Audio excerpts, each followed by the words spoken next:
You know, I've always thought that to get more power, you've got to make sure your sequence stays in line all the way through, but you also have to do one very, very important thing. You have to continue your follow through and your motion towards your target, almost as we want to decrease the distance between the mound and the plate. I see too many young pitchers trying to throw against a firm front side, and they keep jerking back, and they're actually going away. It's kind of almost in golf that you're almost reverse pivoting and falling backwards. You're not generating enough power that way. Okay, so through our release area against our firm front side, and that's really the key to this next section, is understanding that this firm front side acts as a resistance, so you're able to snap and drive against it.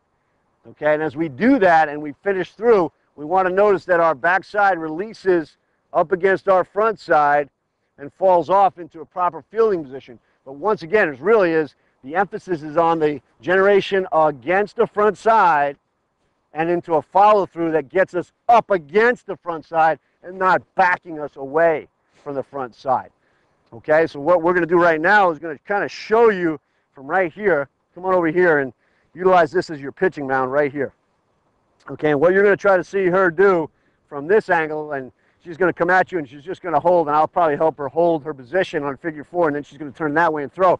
But this is what you want it to kind of look at. Go slow motion, go down to your release point, bang, and up against your front side, and hold it right there.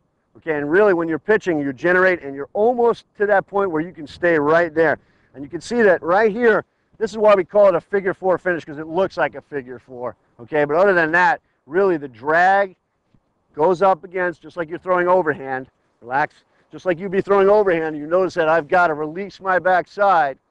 Well, for fast pitch pitching, we've got to also release our backside as it comes up.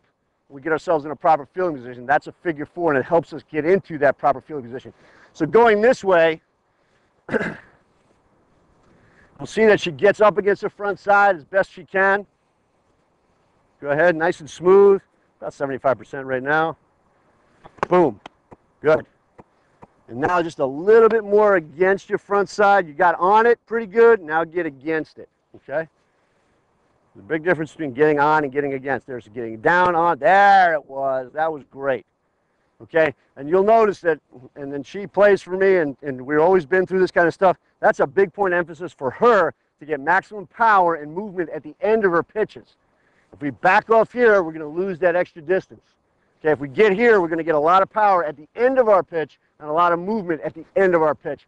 And that's a real key tip going into the next section.